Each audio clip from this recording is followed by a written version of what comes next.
In the year 1256, atop a jagged peak in Iran's Elburz Mountains, 2,163 meters above sea level, a fortress believed by its enemies to be impregnable stood at its final hour.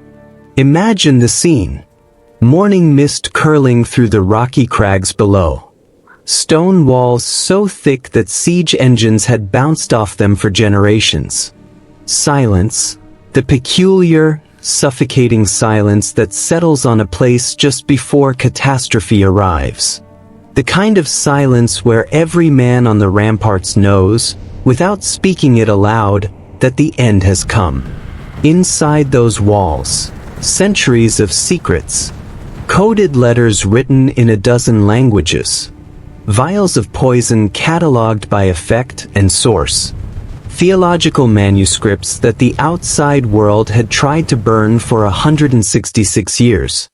And at the center of it all, a Grand Master, a young man of 25 years old, surrounded by the last remnants of an empire that had once made sultans sleep in chain mail and caliphs taste every meal twice. Outside those walls, the largest army the world had ever assembled, led by a man who had already buried entire civilizations, whose grandfather had erased the greatest Islamic empire in Central Asia from the map, whose forces had stood at the gates of Vienna, who had brought not just soldiers, but Chinese siege engineers, gunpowder specialists, and the cold, methodical patience of a people who had never once failed to take what they decided to take. Here is the central irony of this entire story.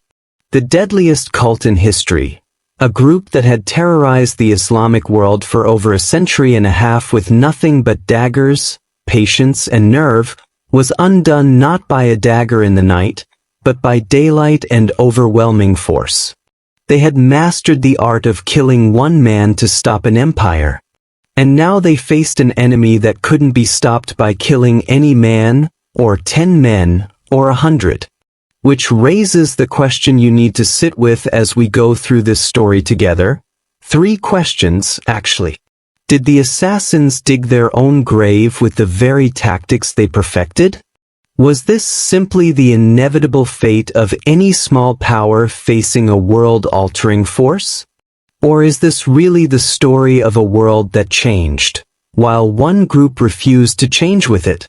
By the end of this video, you'll know the answer. But first, you need to understand how something this powerful was built in the first place.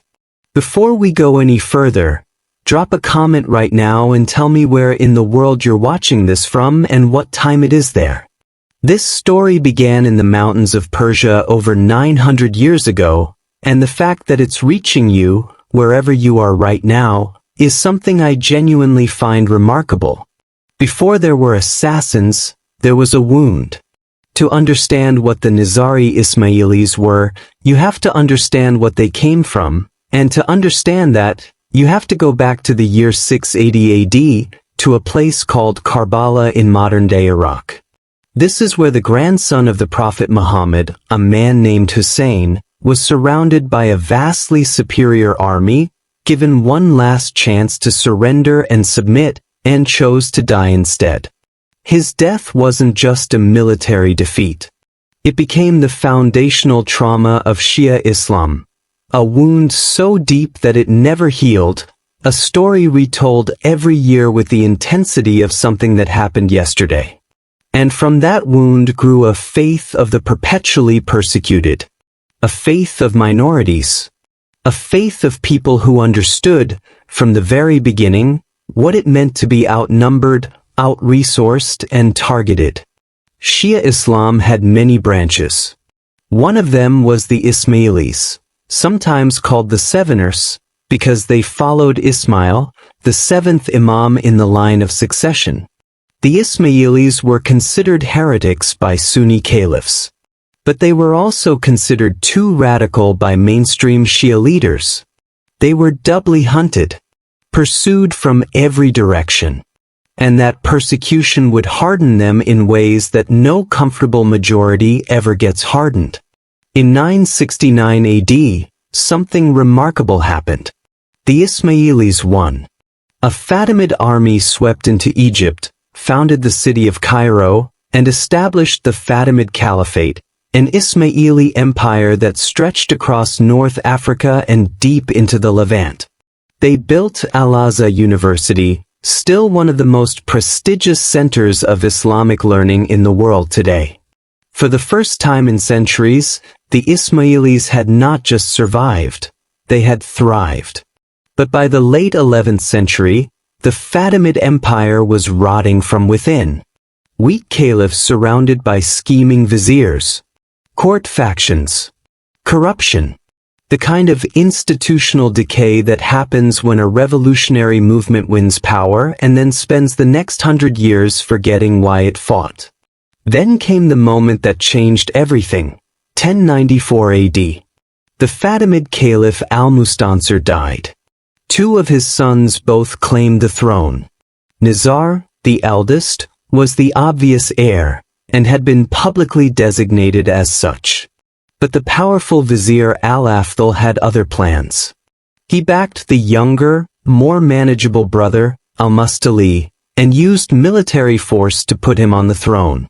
Nizar fled, was captured, and was executed in prison. This succession dispute didn't just tear apart the Fatimid court. It split the entire Ismaili world in two. Those who accepted al-Mustali became the Mustali Ismailis. Those who believed Nizar was the rightful heir.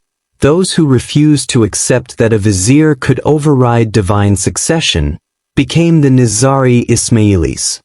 And the Nizari Ismailis, the group that would become history's most feared assassins, were now not just persecuted. They were also without a home, without a caliph, and without an empire. One man watched this collapse and decided he would build something new. Something the Fatimids were too cowardly to build. Something no one had ever attempted before. Consider the world of the late 11th century. The Seljuk Sultanate, a Sunni Turkic empire of staggering military power, had crushed Shia and Ismaili communities across Persia. The Crusades had just begun, Christian armies descending on the Holy Land, reshaping the political geography of the entire region. The Islamic world was shattered into competing factions: Sunni Abbasid caliphs in Baghdad, Shia Fatimids in Cairo, Turkish sultans in Persia and Anatolia, all fighting each other with barely enough attention left over to notice a small group of religious radicals setting up shop in the mountains. That chaos was not the enemy of what was about to be built. It was the oxygen. It was the opportunity. Into this world walked a man who was either a prophet, a genius, or a monster, depending entirely on who you asked. His name was Hassan-i Sabbah, and he was about to change the rules of power forever. He was born around 1050 in the city of Qom, still today one of the holiest sites in Shia Islam. His father was a Twelver Shia, a devout man of faith. And from his earliest years, Hassan was consumed by theology the way other men are consumed by ambition or desire.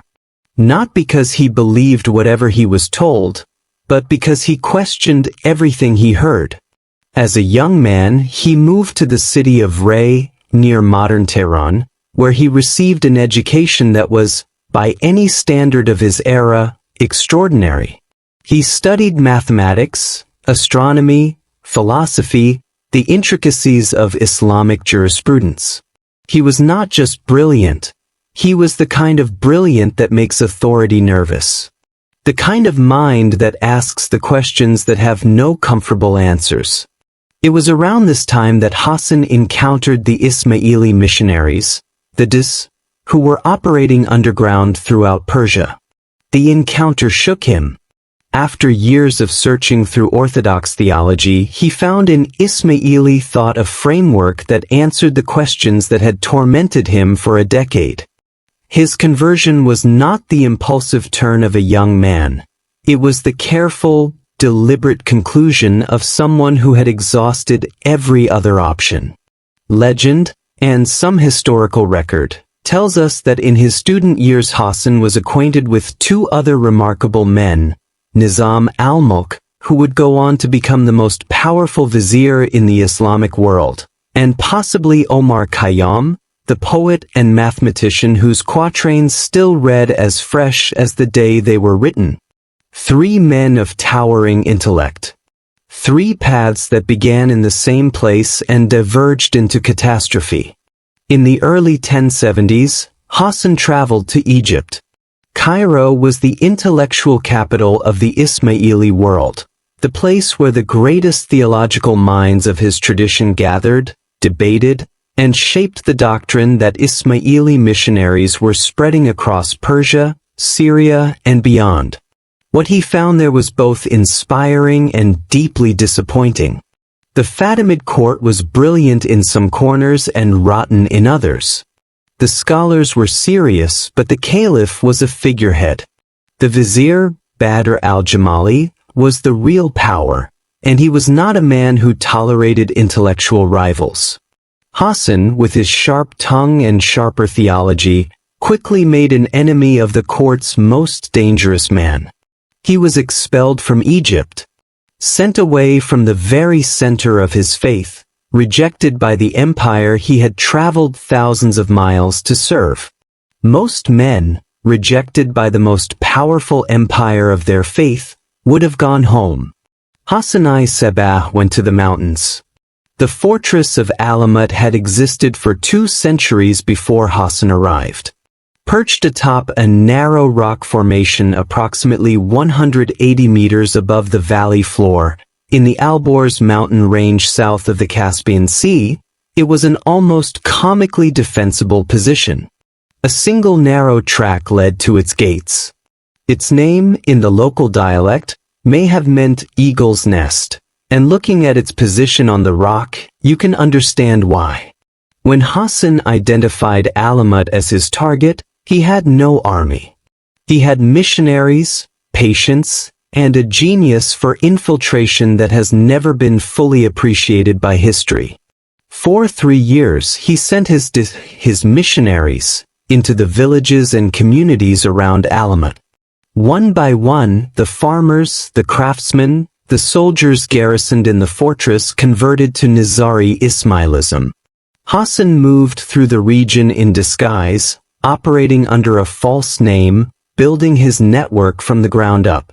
When he finally arrived at Alamut in late 1090, he was not a conqueror. He was the man who had already won. The fortress's governor, a man named Mahdi, woke up one day and realized that the garrison around him, the people in the village below, and the communities throughout the valley were loyal not to him, but to this unassuming stranger who had appeared in their midst. There was nothing he could do. He simply left. And here is the detail that tells you everything you need to know about Hassan-i Sabbah. The governor wasn't killed, wasn't humiliated in public, wasn't even imprisoned. He was handed a deed for 3,000 gold dinars, compensation for his fortress, and politely escorted out. A bloodless takeover. An exercise in patience, intelligence, and psychological precision. Alamut was now Hassan's. And he spent the next 34 years inside it, never leaving, never needing to. What Hassan built at Alamut was not just a fortress.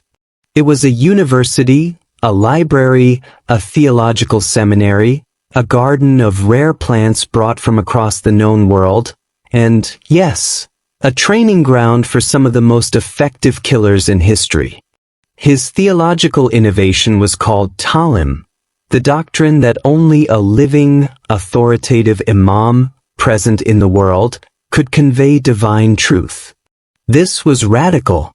It rejected the Sunni reliance on scholarly consensus and the Fatimid tendency toward passive theology.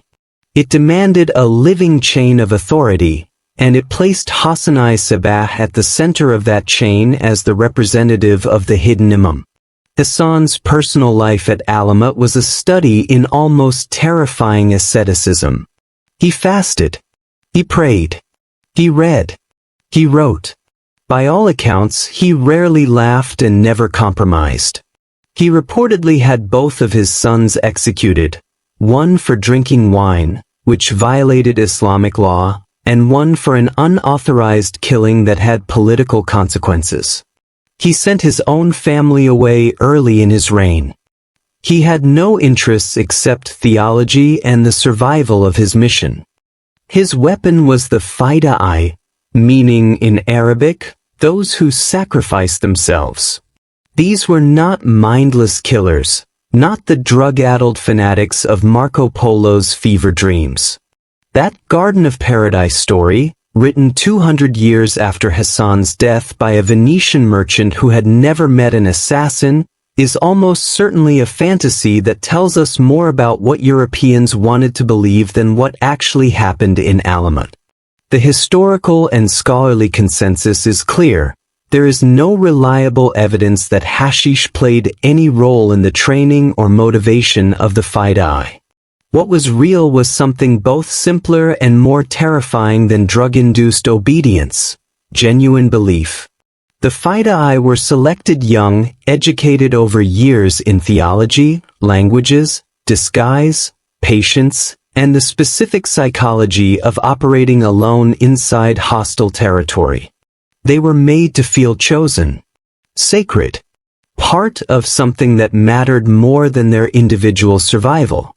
In a world where most men died in obscurity, the fida-i were promised the opposite, a death that would be remembered, in service of a cause that would endure. And here is the micro-cliffhanger that should be sitting in your mind right now. Understanding the ideology is one thing. Watching them work, that is something else entirely. Let's stop for a moment and understand the strategic logic behind what Hassan-i Sabbah built. Because it's easy to look at a story of assassinations and see nothing but violence. What Hassan actually constructed was an asymmetric warfare doctrine that was, for its time, nothing short of revolutionary. Consider the arithmetic of their situation. The Nizari Ismailis, at their peak, numbered perhaps 40 to 70,000 people scattered across their mountain fortresses. Against them stood empires with armies of hundreds of thousands. Open warfare was not a strategy, it was suicide. But what if you didn't need an army? What if the entire machinery of an empire could be paralyzed by the elimination of one man at the top? The philosopher of removal. The head falls and the body collapses. But the impact went even further than the act itself. Because the fida-i almost never tried to escape. They killed in public, in daylight, in the middle of courts and public spaces, and then waited to die. They made the point, unmistakably, unavoidably, that no amount of bodyguards would protect you. That the man who brought you news from the road might be the last person you ever saw. That your food taster might be loyal to someone else. The psychological damage was incalculable. Leaders across the Islamic and crusader worlds began sleeping in chain mail, building wooden towers inside their tents, trusting no one. His name was Nizam al-Mulk. He was the Grand Vizier of the Seljuk Empire, not just the most powerful administrator in the Islamic world, but arguably the most effective one in centuries. He had served 2 sultans. He had written the Siyasatnama, one of the great manuals of government in medieval history. He had, as a young man, crossed paths with a brilliant student named Hassan-i Sabbah, and had likely contributed to the chain of events that sent Hassan into exile and toward the mountains. On the 14th of October, 1092, Nizam al-Mulk was being carried in his litter between Isfahan and Baghdad, surrounded by servants and bodyguards. A man approached the procession. He was dressed as a wandering Sufi holy man, the most common sight on any road in the medieval Islamic world. Nizam al-Mulk, who was renowned for his piety, gestured for the man to come forward. The Sufi reached into his robes and drove a dagger into the vizier's chest. The assassin was killed immediately by the bodyguards. Nizam al-Mulk died within hours. And the Seljuk Empire, deprived of its institutional brain at the exact moment the Sultan was also ill and failing, fractured into civil war within months. One man, one dagger, one empire brought to its knees. Juvaini, the Persian historian who chronicled the assassin's story, wrote that Nizam al-Mulk was the first to be killed by the Fidai. He was not the last. A generation later, the greatest military leader the Islamic world had produced in centuries turned his attention to the assassins. His name was Salah ad-Din Yusuf ibn Ayyub. You know him as Saladin. By the 1170s, Saladin had united Egypt and Syria under his Sunni banner and was systematically dismantling every institution that threatened his authority. He turned his attention to the Syrian branch of the Nizaris, headquartered at the mountain fortress of Masyaf. He besieged it. He had 100,000 men and the prestige of someone who had never lost a campaign. Then one night during the siege, he woke up. There was something on his pillow beside him. Hot bread, still warm. And pinned next to it with a poisoned dagger, a note. The exact content varies by source, but the message was consistent. We were here. We could have killed you. We chose not to. This time.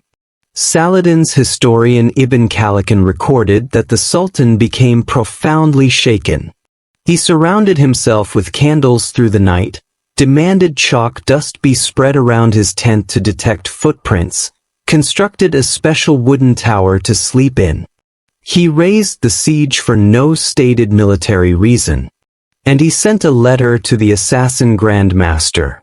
A letter that was, to any reader, a peace offering from a man who had decided he could not afford this particular enemy. The truce held for the rest of Saladin's life. He never attacked an Ismaili fortress again. The year is 1192. The Third Crusade is grinding toward its conclusion. Jerusalem has fallen to Saladin. Richard the Lionheart and Philip of France are squabbling over who should be king of Jerusalem's rump state. And after months of political maneuvering, the Crusader nobility settles on Conrad of Montferrat, a brilliant, ruthless military leader who had personally saved the city of Tyre from Saladin's forces and was, at this moment, the most powerful man in the Christian Levant. He was elected king of Jerusalem. He had been king for approximately 2 days. On the 28th of April 1192, Conrad was walking home through the streets of Tyre after dining with a friend. 2 men approached him, dressed as Christian monks, integrated into the city's religious community for months, learning his routines, his schedule, his routes. Both men drew daggers. Conrad was stabbed multiple times. He died within hours. Both attackers were killed immediately. Witnesses reported that they died without resistance, apparently at peace. The mystery of who commissioned the hit has never been definitively solved. Richard the Lionheart was accused. He had political reasons to want Conrad gone, and one captured assassin, tortured into confession, named him as the sponsor. A letter, supposedly written by the Syrian assassin chief Rashid ad-Din Sinan, claimed the killing was retribution for Conrad's seizure of an assassin ship. Most historians believe that letter was a forgery, probably produced by Richard's allies to deflect blame. What this case reveals, beyond the spectacle of a king killed days after his coronation, is the full, terrifying complexity of the assassin network. They were not simply a cult of religious fanatics pursuing a theological agenda. By the late 12th century, they were operating inside every political framework simultaneously. Muslim sultans paid them. Christian crusader lords paid them. Every faction in the fractured Levant had, at some point, considered whether the assassins might solve a particular problem for them. By the mid-12th century, The Nizari Ismailis controlled more than 40 fortresses across Persia and Syria. The Syrian branch, headquartered at Masyaf under a brilliant and semi-autonomous leader named Rashid ad-Din Sinan, known in the West as the Old Man of the Mountain, operated with significant independence from Alamut. This was not a simple hierarchy. It was a distributed network, designed with no single point of failure. Kill one Grand Master, and another rose. Destroy one fortress, and the network survived. They were not a state in the conventional sense. They had no contiguous territory, no standing army, no treasury funded by trade. They were a state without borders, a network operating simultaneously inside every other network, visible to everyone and belonging to no one. For 166 years, this system worked. Caliphs feared them. Crusaders paid them. Sultans negotiated with them. So what broke it? The answer doesn't begin with their enemies. It begins with themselves. In the summer of 1164, the fourth Grand Master of Alamut, a man named Hassan II, grandson of the movement's founder, gathered his people from across the Nizari world. He assembled them at the foot of the fortress rock. He erected a pulpit facing away from Mecca, a deliberate, theatrical inversion. And then he made an announcement that shook the entire Islamic world. He declared the Qiyamah, the resurrection. Paradise, he said, had arrived on earth. The outward requirements of Islamic law, prayer, fasting, the ritual obligations that defined Muslim identity, were suspended. The spiritual age had begun. The faithful no longer needed the shell of legal observance because they were now living inside the inner truth that the shell was always pointing toward. This was not simply theological innovation. This was dynamite. For the surrounding Sunni world, it was confirmation of every accusation of heresy they had ever leveled at the Ismailis. For potential allies, moderate Muslims who had quietly respected Nizari theological seriousness, it was an alarm bell. For many Ismailis themselves, it was deeply disorienting. Hassan II was assassinated within 2 years. Killed by his own brother-in-law. The official reason given at the time was moral corruption. The subtext was clear enough. Even within Alamut, the proclamation had made enemies. What followed was decades of theological reversal and counter-reversal. Grand masters after Hassan II tried to walk back the Qiyamah, then partially reinstated it, then reinterpreted it beyond recognition. Each shift confused and alienated a different segment of the faithful. The organization that had been held together by clarity of purpose was now generating theological whiplash with every new leader. Meanwhile, the pattern of violent succession, grand masters dying under suspicious circumstances, family intrigues, power struggles within the upper echelons of the fortress hierarchy, became endemic. The succession crises of the very Fatimid court that had helped create the Nizari split were now replaying inside the Nizari state itself. There is a particular irony in how the assassins' greatest strength became their greatest weakness. The mountain fortress strategy had been perfect for 1090. It had made them siege-proof, had protected them against armies 10 times their size, had given them the secure base they needed to project power far beyond what their numbers would normally allow. But by the mid-13th century, that same strategy had calcified into something suffocating. They couldn't expand. Fortresses in mountain valleys don't grow empires. They hadn't built the alliances, the diplomatic relationships, the economic networks that might have given them partners when the crisis came. They had made themselves so frightening to their neighbors that no one wanted to be seen too close to them. Their population, 40 to 70,000 people across all their fortresses, had not grown meaningfully in decades. The surrounding world was consolidating. The Seljuk Empire had fragmented, yes, but in its place was gathering something that made the Seljuks look like a moderate problem.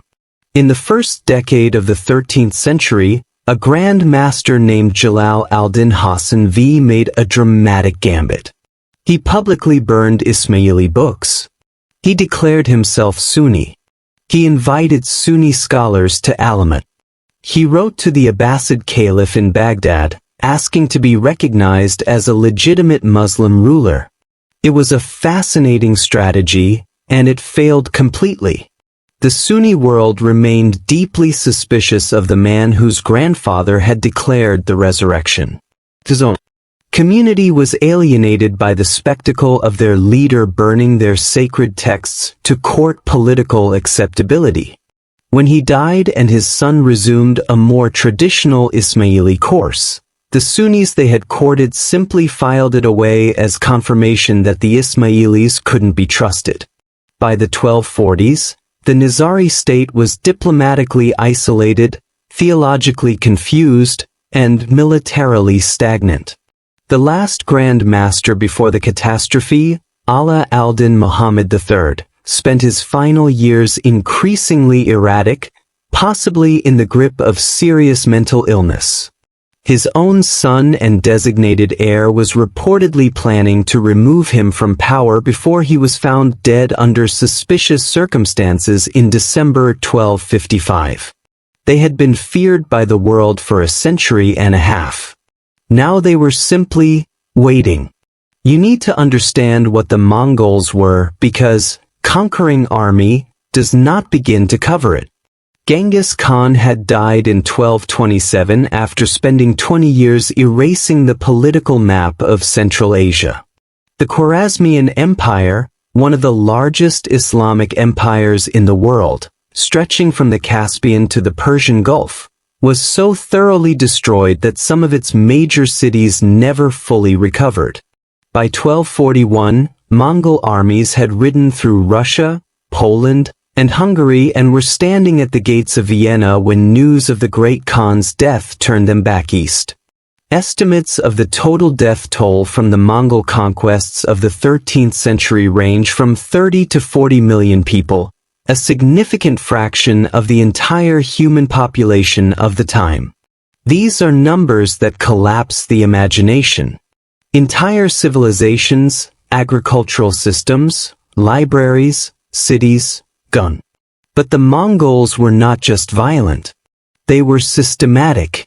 They had developed the most sophisticated military logistics in the world, a psychological warfare apparatus that weaponized the very horror of what they had done, and a command structure of staggering flexibility. They moved fast. They adapted.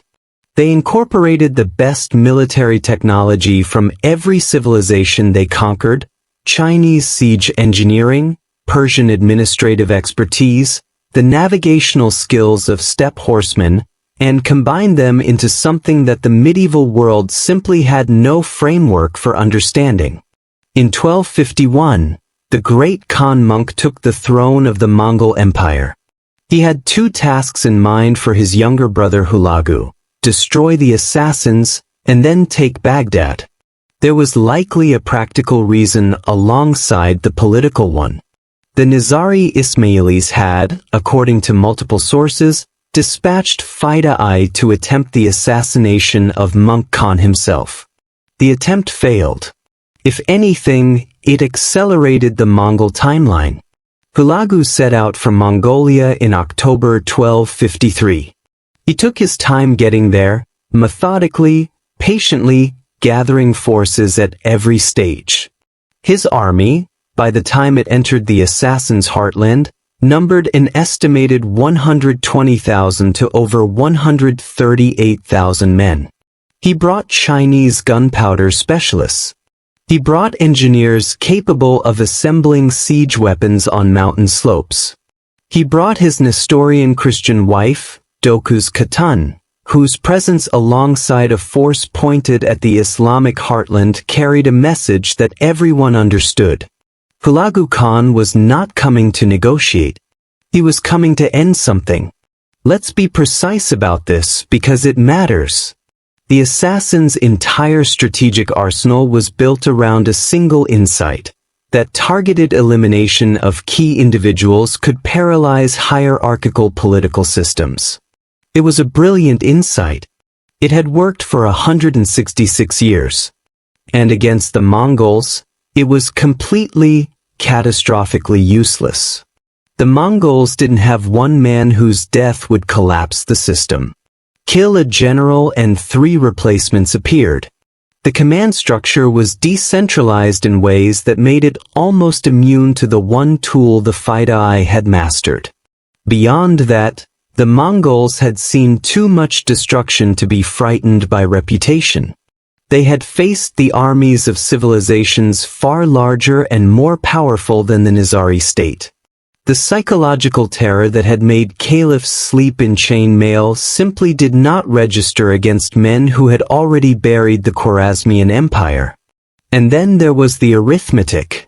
120,000 trained warriors against, at most, 5,000 fighting men scattered across 40 mountain fortresses. No single engagement could be decisive. No single assassination could change the odds. The Fidai, so devastating against individual rulers in fragmented political landscapes, had no role in this kind of war. The Nizari Ismailis sent their diplomats to the Mongol court with offerings of submission. Monk Khan sent them back with a single answer: unconditional surrender of every fortress. Nothing less. For the first time in 166 years, the assassins were afraid. In December 1255, the erratic Grand Master Ala al-Din Muhammad III was found dead. His son, Rukn al-Din Kersha, a man of around 25 years old, inherited the imamate at the worst possible moment in its history. His father had spent years fighting the Mongols diplomatically while simultaneously alienating every potential ally. Rukn al-Din tried a different approach: preemptive capitulation. He immediately sent word to the nearest Mongol commander that the Nizaris were willing to submit. He began dismantling towers and battlements at Alamut, Maymundas, and Lamsar as visible demonstrations of good faith. Hulagu watched this with the cold patience of a man who had all the time in the world and all the force he would ever need. He interpreted the partial demolitions as stalling, because they were stalling. And on the 8th of November, 1256, he ran out of patience. Mongol troops encircled the fortress of Maymundas, where Rukn al-Din was residing, on November 8th. Not just Maymundas. Simultaneously, Hulagu's forces were systematically moving on multiple Nizari fortresses across the Alamut Valley. The strategy was total. There would be no relief force, because there was no part of the Nizari network that wasn't already under pressure. Picture it from inside the walls. The sound of a Mongol army assembling on the slopes below you. The systematic, unhurried assembly of siege engines, mangonels, ballistae, instruments of war built from designs taken from Chinese engineers who had already destroyed cities that had stood for 1,000 years. The silence of a garrison that knows, without being told, that no message is coming from an allied force. No army is marching to break the siege. There is no allied force. There is nothing except stone walls and what remains of their faith. After 4 days of preliminary bombardment, Hulagu's forces assembled their heavy siege weapons around Maymundas and began the direct assault. There was still no snow on the ground. The mountain winter that might have slowed a Mongol advance had not yet arrived. The attacks continued. Casualties mounted on both sides. And Rukn al-Din, the young Grand Master who had inherited the end of everything, made his decision. Before the physical walls broke, Hulagu had been conducting a different kind of assault, more effective in many ways than any catapult. Every day, his representatives sent Rukn al-Din updated lists. The fortresses that had already fallen. The commanders who had already surrendered. The Ismaili communities in Quistan, Qumis, across Persia, Gun. The message was calibrated to be precise. You are not holding out while the world waits to save you.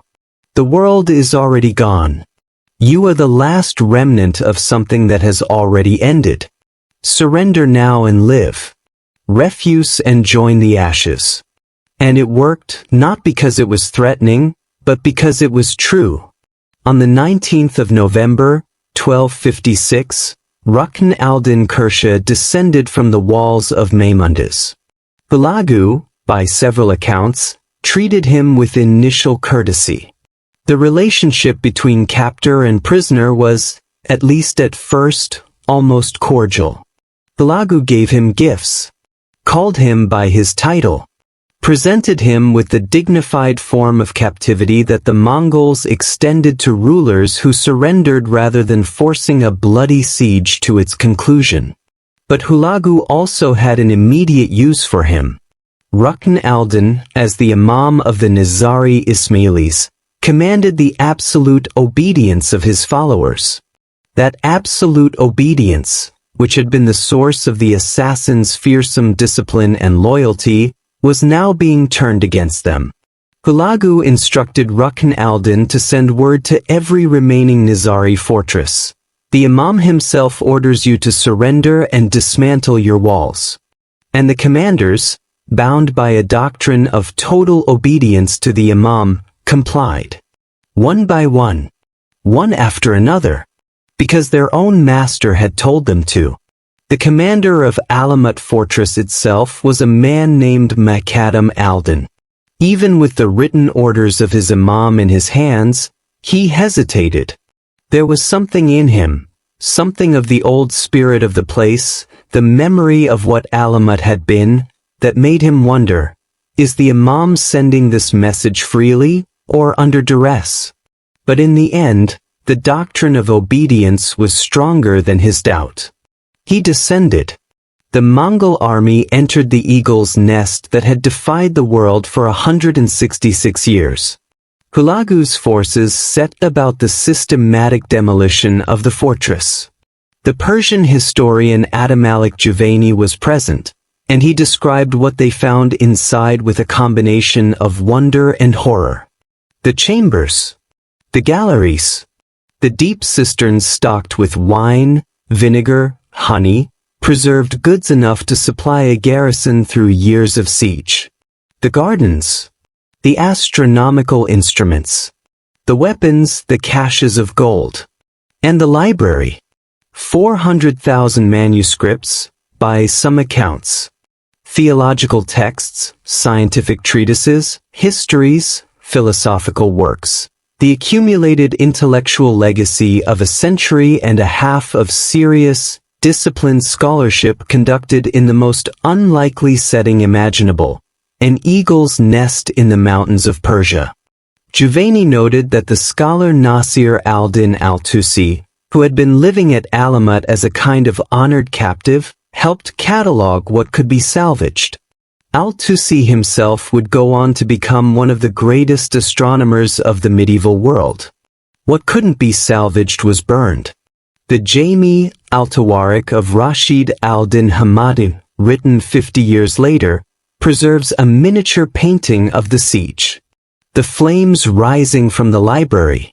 The stone walls being torn apart piece by piece, as Juvayni described, because the Mongol engineers found the plastered, lead-reinforced walls of Alamut unusually resistant to demolition. Even in its final destruction, the eagle's nest did not yield easily. Centuries of knowledge, reduced to smoke above a mountain that had once terrified the world. Rukn al-Din Kursha had surrendered everything. He had watched his library burn. He had sent his own commanders the orders that ended their resistance. He had used the theological authority of his position to dismantle, brick by brick and fortress by fortress, the state that his ancestor Hassan-i Sabbah had spent 30 years building.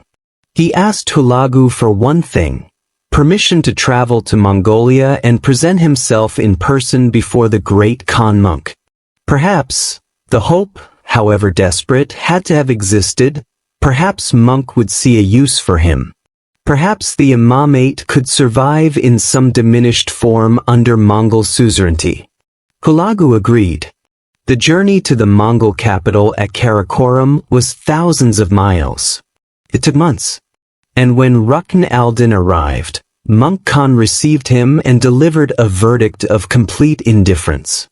There was nothing to negotiate. There was nothing left to offer.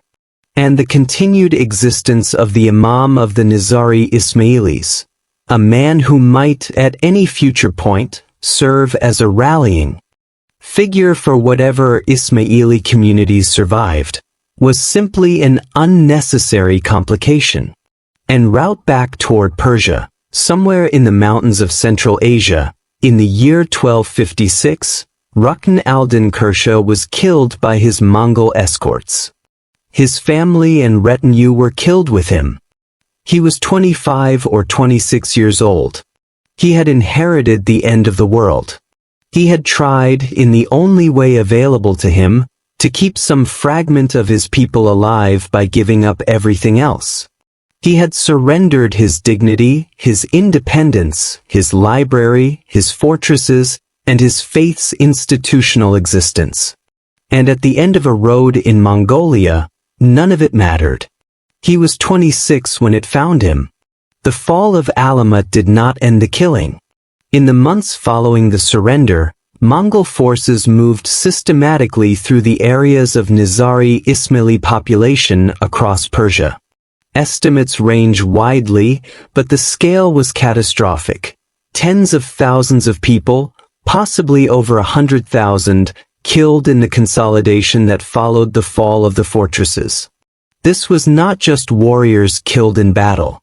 This was the full logic of Mongol total war applied to a civilian population: the farmers who grew food for the fortresses, the craftsmen who maintained the walls, the scholars who had studied in the libraries, the children who had grown up knowing no other world. The infrastructure of an entire civilization dismantled at the root. The Syrian branch fared somewhat better. Egypt's Mamluk Sultanate, the only major Islamic power that had not yet fallen to the Mongols, halted Hulagu's advance at the Battle of Ain Jalut in 1260.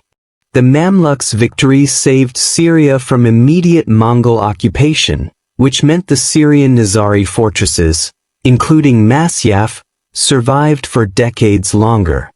But survival under the Mamluks came at a price.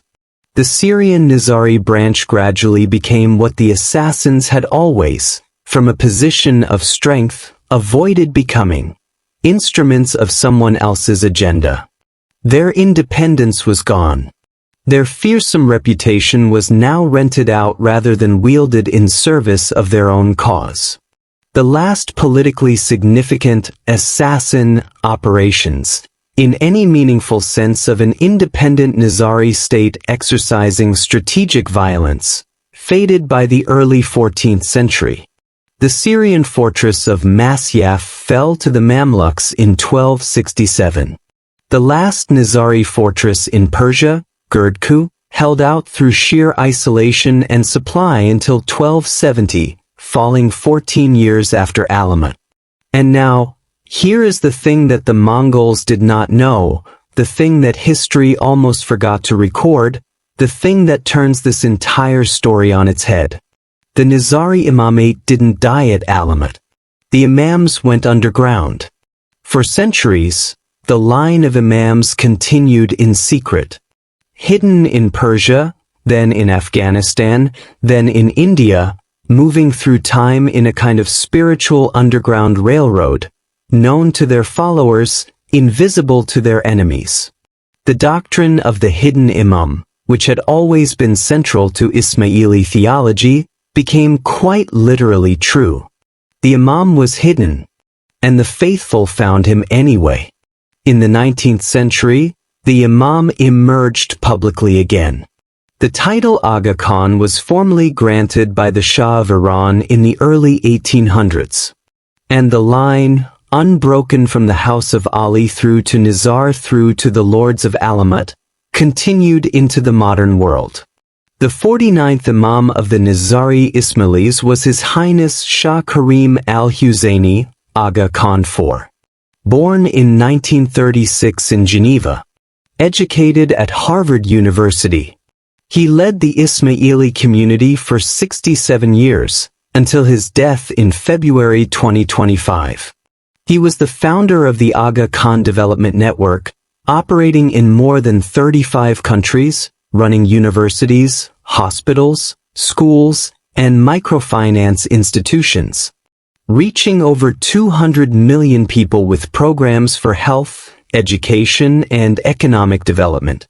One of the largest private humanitarian networks on earth. Today, the imamate continues under his son, the 50th Imam, Prince Rahim al-Husseini Aga Khan V, who assumed the leadership in February 2025. The people the Mongols tried to erase in 1256 are still here. Their imam today commands not daggers, but hospitals, schools, and one of the most consequential development networks on the planet. Before I give you the final lessons, here's what I want you to think about. Which figure in this entire story do you think history has judged most unfairly, and why? Leave it in the comments. I read every single one. We've traveled 900 years and halfway across the world. Now let's talk about what any of this means. Lesson 1. Fear is a weapon that expires. The assassins built an empire on psychological terror. For 166 years, it worked brilliantly. Rulers slept in wooden towers. Advisors tasted every meal twice. The mere reputation of the Nizari network was often enough to change the outcome of political negotiations without a single blade being drawn. Then the Mongols arrived. Men who had already survived the absolute destruction of everything they'd ever known. Men who had watched cities burn and civilizations end.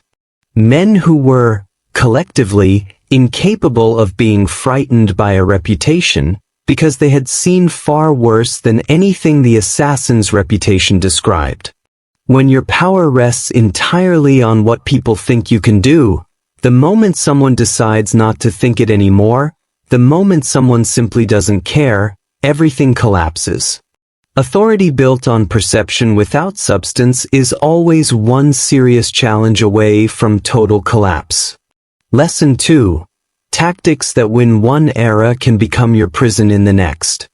The Fidai were perfect for the world of 1090 to 1200. Fragmented powers, individual rulers, political courts where one death could reshape history. Every empire had a weak point at its top. Every court was full of succession anxieties. The targeted killing of key individuals was a genuine strategic multiplier. By 1256, that world was gone. The Mongols weren't a court. They weren't a dynasty vulnerable to decapitation. They were a system, distributed, redundant, adaptive. The assassins never rethought their fundamental strategy to meet a fundamentally different enemy. Not because they were stupid, but because the strategy that had worked for a century and a half had become identity. Abandoning it would have required a kind of institutional self-examination that very few organizations, in any era, are capable of. What made you successful in one era can become your prison in the next. Adaptation is not optional. It is survival. Lesson 3. Isolation is slow suicide. Alamut was a fortress. That was simultaneously its strength and its death sentence. The Nizari Ismailis built walls so high that no army could reach them, and no ally could either. By 1256, they had no meaningful diplomatic partners, no alliances that created real obligations, no network of relationships that might have put another major power in Hulagu's path. The mountain fortresses that had protected them from the Seljuks made them invisible to the world of the 13th century, not in the sense that no one knew they were there, but in the sense that no one owed them anything. No one had reason to come to their defense. Self-sufficiency has limits. The strongest individuals and organizations are those with genuine networks of mutual obligation, not just defensive walls, however high. Lesson 4. Internal division kills more empires than external enemies. The Qiyamah Proclamation of 1164. The assassinations within the leadership. The theological reversals under leaders who tried to mainstream the movement and alienated their own core. The erratic final Grand Master. None of this was caused by the Mongols. The Nizari Ismaili state was weakening from the inside for decades before Hulagu arrived. The Mongols did not destroy a healthy, unified, strategically coherent organization. They destroyed something that was already hollow in crucial places. The siege of Alamut was not the cause of the Nizari state's end. It was the moment when the internal fractures, accumulated over decades, met a force strong enough to turn cracks into collapse. When you see an organization or an institution crumble under external pressure, look harder at what was already broken inside. External force usually just reveals the cracks. It rarely creates them. Lesson 5. Ruthlessness without wisdom is just chaos. Hassan-i Sabbah was one of the most extraordinary organizational minds of the medieval world. He built, from nothing, a distributed state that survived for 166 years against opponents who outnumbered him 10, 50, 100 to 1. He was brilliant.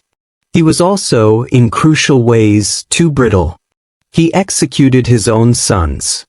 He built a system so dependent on absolute obedience to the imam that when the imam himself surrendered, the entire network went with him. He produced perfect killers, and failed to produce the kind of flexible institutional thinkers who might have adapted his movement to a world that changed around it. Systems built on fear and absolute control cannot evolve. They can maintain, sometimes for a surprisingly long time, until the conditions that required them change. And then they cannot change with those conditions. Lesson 6. Destruction is never total. The Mongols burned the library of Alamut. They killed the Grand Master. They massacred 100,000 people. They systematically demolished fortress after fortress, erasing the physical infrastructure of the Nizari state with a thoroughness that impressed even their own chroniclers. They believed they had erased the Nizari Ismailis from history. They were wrong. The imamate survived. The community survived. Ideas survive. Faith survives. The things that genuinely matter to people, the beliefs that give their lives meaning, the identity that connects them to their ancestors, the sense of obligation to those who came before, these cannot be destroyed with siege engines. They go underground.